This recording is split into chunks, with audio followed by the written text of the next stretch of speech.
I'm back, and we're painting some undead.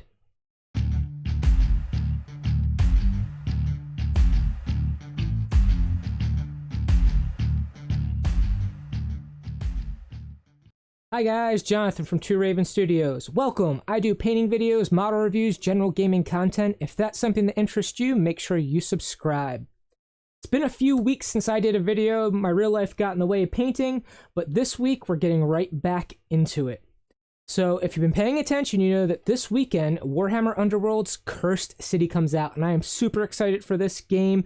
Ever since we got the first hint of new vampires, I've been wanting to build the vampire army. I had a vampire count army back in Warhammer Fantasy, and I'm going to build it back up now for Age of Sigmar. So I'm using this as an excuse to get started. If you've seen any of the artwork for Cursed City, you'd see it's black and white with red. So that's actually the scheme that I'm going to go for with this army. We're not going to go for something super neat and tidy. We're going to go for something that looks like it's painted, because that's what we're going for, the look of those paintings. Since there is a ton of skeletons and eventually zombies and all kinds of things you're going to have to put in this army, we want something that we're going to be able to paint very quickly. So this is a scheme that's going to be quick and dirty. It's not going to win you any awards, but it's going to look pretty cool on the tabletop. Before we get into it, I just want to go over a little bit of color theory and painting theory and that sort of stuff. When we paint miniatures, they're small, so we need to put contrast on them. Normally we do that by what's called value contrast. So that means dark versus light. So in a black and white painting like we're doing, we're going to have a black color and a light color. But that gets kind of boring, and we want something else to show the contrast. So we're going to add something else to that. What we're going to add to it is a warm versus cool contrast. So cool colors are things that are heading more towards blue. The warm colors are things that are heading more towards orange. Kind of get the idea. Generally speaking, our yellows, reds, and orange are going to be warm. Our greens, purples, and blues are going to be cool. There's some variation in there, but that's generally the idea. The way we're going to use this in this army is we're going to make cool shadows and warm highlights. We already have the red color that we're adding in, so we have that warm red color, but we want to add a cool shadow and warm highlights everywhere. The way we're going to accomplish that is when we do our shadows, which are going to be black, we're going to mix a little bit of blue in with that black to add some cool color into the shadows. For our highlights, we're going to mix in a little bit of raw sienna in with the white, just a tad. We don't want to tint it too much, but we want to put a little bit of warmth in our highlights. The red's already going to be warm because it's red, so we have the highlights there as well. So we have that warm, cool contrast in addition to the value contrast of the light and dark colors.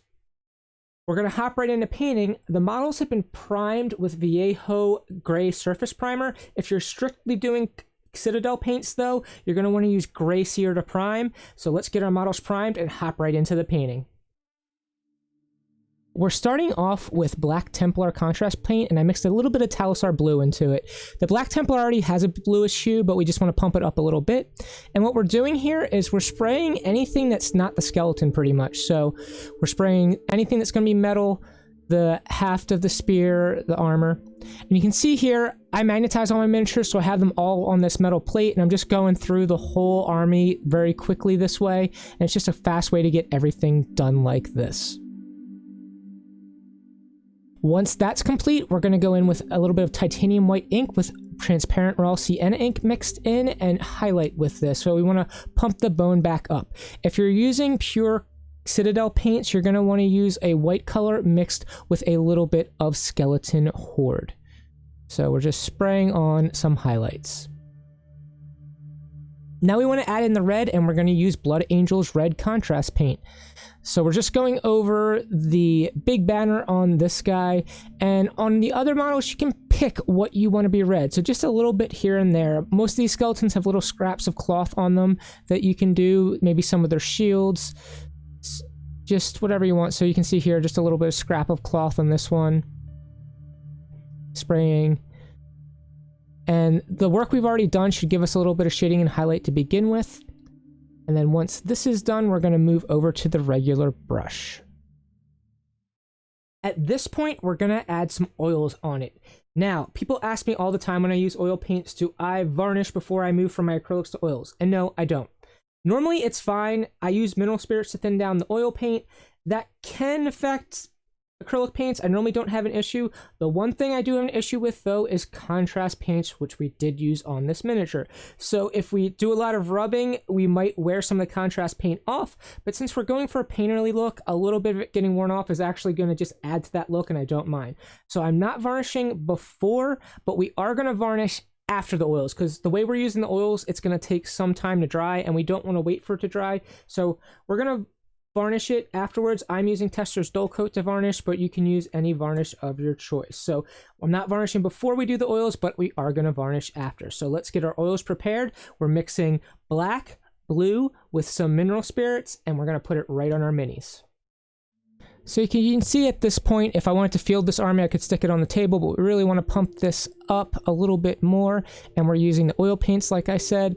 So this is just thinned down. It's some ivory black mixed with a little bit of Windsor blue, but any dark blue will do. We just want to add, again, some coolness to the shadows, and we're very quickly just going to go over and slather the entire model with this color. We want to try not to let it pull up, particularly on the red areas, but we're just very quickly moving along and painting all these areas with this mixture. Once this is done, we want it to dry for a little bit, but when we're doing a big batch like this, by the time we get to the last model, the first one should be dry enough for the next step. So what I have here is a makeup sponge, and I'm just rubbing in a downward motion, and we're adding highlights back in by taking some of that oil paint off.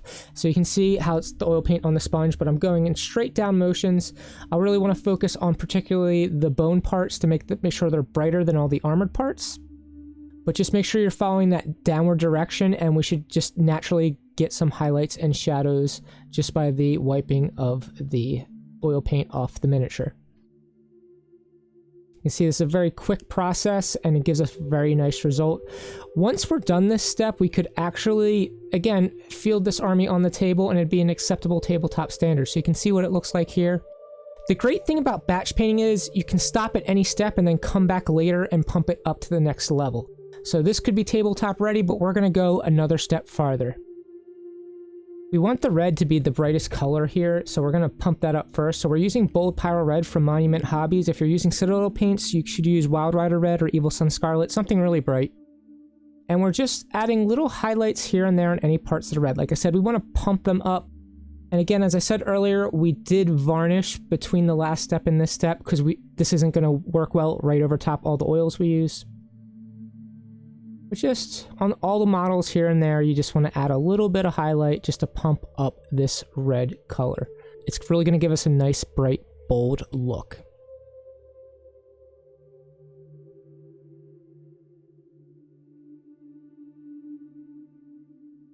So next up, I mixed a little bit of pale pink in with my red. A color substitute here for Citadel would be probably some Fulgrim pink mixed with some white. It's a really, really bright color. And we're just doing that, and then we're going to use the pure pale pink by itself just to pop some final little highlight.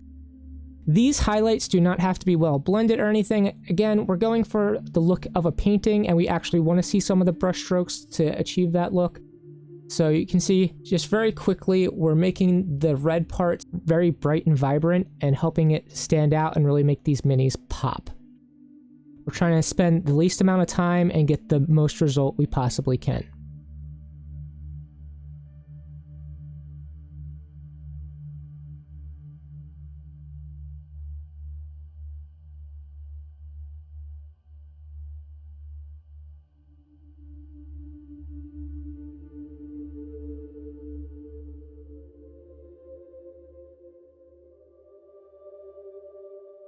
And now, with some white mixed with some raw sienna, again, you can use Skeleton Horde contrast if you're using Citadel paints. But we're going to go over all the bone and just pop little highlights here and there. We don't have to do this perfect again. We want it to look almost like a painting, so we're just kind of being very quick and sloppy with this. It's just adding to the effect. This is probably going to be the most time-consuming part if you're painting skeletons, to just make all this bone stand back out. If you're painting like a vampire or anything else, this would be the flesh parts that we're painting right now. We just want it to stand out and make it a little bit brighter.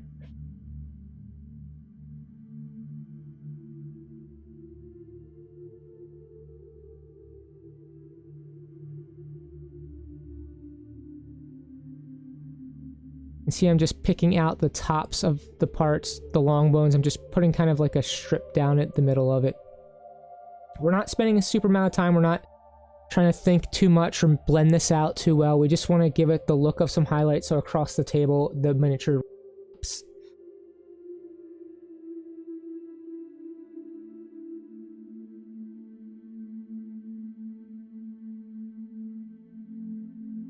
And for a final step, which I think is the most optional one, you're going to mix some white with Black Templar contrast, and we're just going to go over the miniature, all of the parts that are wood and metal and that sort of thing, just the leather of the belt, and just give it a little bit of highlights. And if we want to pump it up a little bit more, we can just go back in with the previous mix and add some further highlights with that.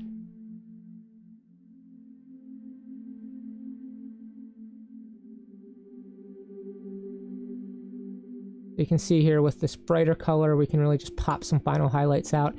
If you want to skip the intermediate step and just use the same color we used for the skeleton and just make smaller highlights just to pop it out, you can do that too. Whatever you want to do. Again, this part's up to you. I just like to be a little bit excessive even when I'm speed painting and make sure everything is nice and high level of contrast popped out. Again, we're not looking for smooth highlights here. We're making it look like a painting almost. Once you finish this step, you are done, and you will have your skeleton horde ready for the table.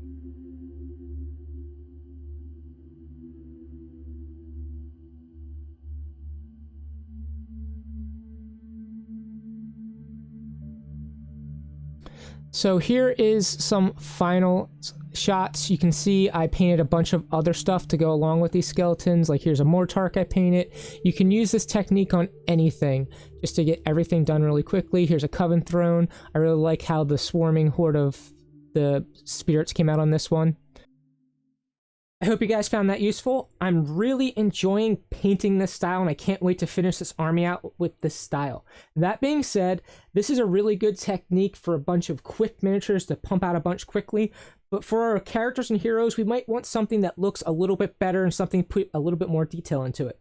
So next week, I'm actually going to pump this up to the next level with a character, and since this weekend we'll be getting the Cursed City box, I'm going to be using a character from that box. So put in the comments below what character you'd like to see me paint from that box in an updated version of this style with just a little bit more detail and showing you how to pump it up to the next level. But until then, make sure you're subscribed so you don't miss out on that video, and keep on gaming and paint your minis.